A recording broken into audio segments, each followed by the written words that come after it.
Well, first, pretty excited locker room in there, as you can imagine. So proud of my football team and the way they just took it one play at a time. It's for me, just to see them grow. This was the next stage in development of our football team, and that they needed to just not think about outcome and think about one play at a time, get to the next play, focus, refocus, and that was the charge all week. Many people had talked about not getting off to a good start and all those things. How do you change that? And so we're talking so much more about just locking in mentally on one play at a time. Don't think about the scoreboard. And I thought they did a great job. The second thing that I'd like to bring up is the crowd was unbelievable. They created an energy unlike one that I can remember that was sustainable for our football team. That was truly a home field advantage for us. And then I thought tactically we played smart, the last thing. We were able to pin Alabama in poor field position mostly the first half, made it difficult for them. And I thought we just played smart. We didn't turn the football over. We had the one play where we came out of coverage late. Other than that, I think our guys played really smart football. So, the basic tenets of winning games like this is one play at a time, play tactically smart, take care of the football.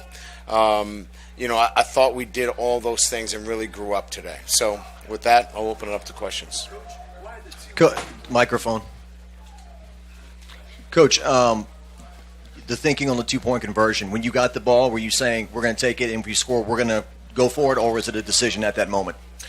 It was a decision at that moment. I just felt as I thought about it, if we could boil this game down to one play and win this game before the game started, if you asked me, hey, I'm going to give you one play, and if you're successful on that one play, you beat Alabama, I would have taken that 100 times out of 100. And so at that moment, it kind of hit me that way.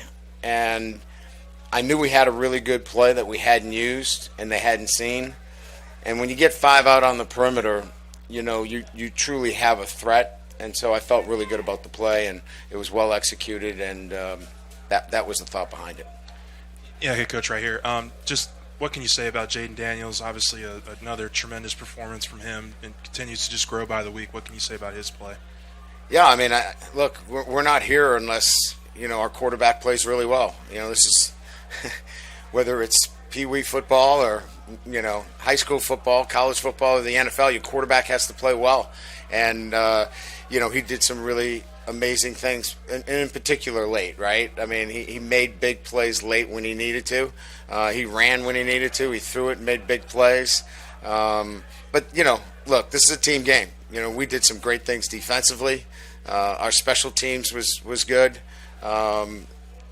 Look, to beat a top 10 team again at home and beat Alabama, you have to have a complete football game.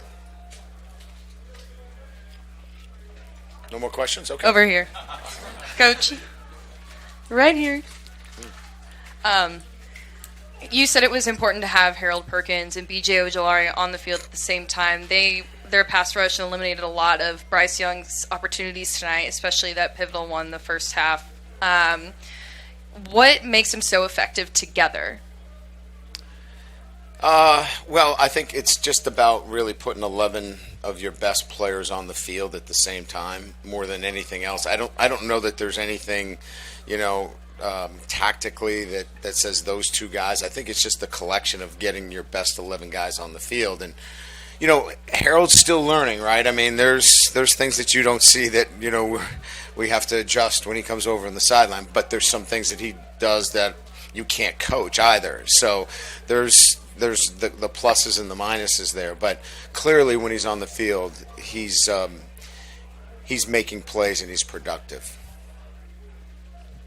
Brian, after the Florida State game, if I were to have told you that you would have beaten two top 10 teams and control your own destiny to win the SEC West, what would you have thought?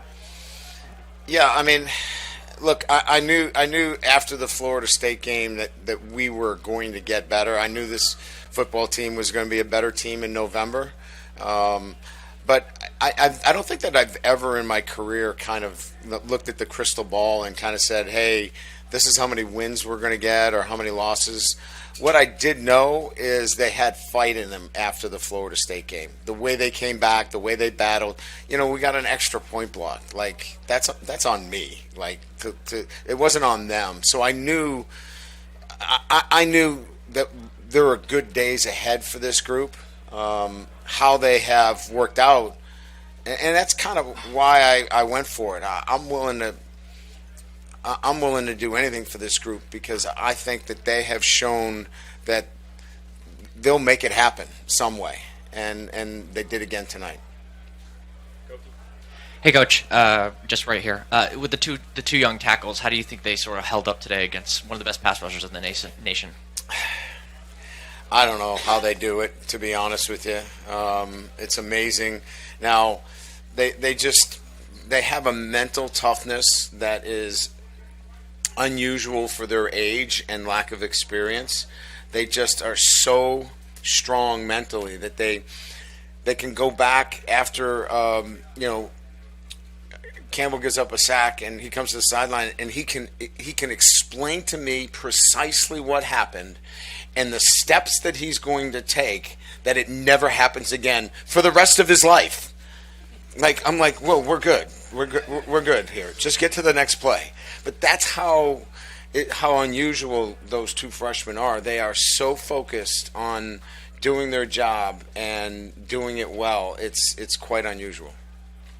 Coach, two questions if I can. Talk about, it was a 1-point game, but talk about the play that Major Burns did chasing down McClellan early in the game to save that touchdown. You better chase him down. Yeah. He was supposed to be inside out on him. It was an angle route, and he's supposed to be inside out leverage. He got over the top, cut back inside, and he did a great job of getting to him and tracking him down, and subsequently holds him to a field goal. And then also Jayden Daniels. Everybody's talked about and written about his progression and how well he's playing now from the beginning of the season. And they talk about Coach Denbrock and you. Talk about Joe Sloan, the quarterback's coach. No, I'm not talking about Joe. No way. And the work that he's done. No.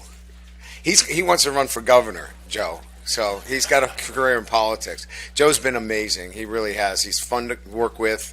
I enjoy being in the room with him. But he is obviously been instrumental in the development of Jayden and the quarterbacks and has done a terrific job. Absolutely. Thank you for bringing it up. Over here. Brian, sorry to ask you another coaching question, but what can you say about the job Matt House has done with this group with so many transfers and freshmen on the field at the same time? Yeah, I think, that's one of these things that I think when we look back on it, remember now, we're talking about 15 to 17 transfers and, getting them to communicate, effectively, from different backgrounds and not knowing a system of defense. And, people talk about the Florida State game. We had 7 or 8 communication busts in that game where guys were just trying to learn how to get the signals down. And to watch that growth has been really fun because Matt's personality and demeanor is such that, he can go up to a guy and coach him and demand it, but never be demeaning. And I think that just says a lot about his style. Over here, Brian. Coach, for lack of a better term, how much cojones do you think it took to go for 2 in that situation?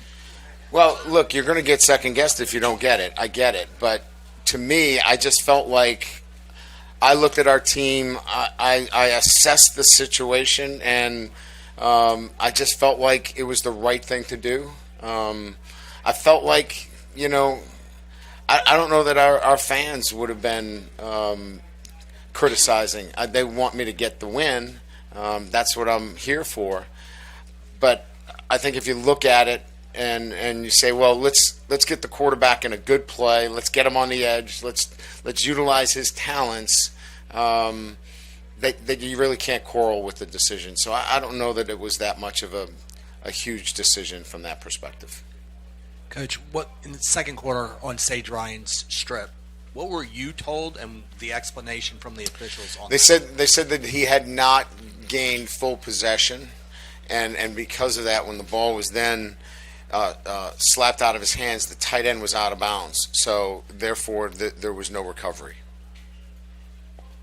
And the ball on the other one with Wingo, they said that there was not clear. It was not clear and definitive that there was a tip from the replay official. Coach, right here.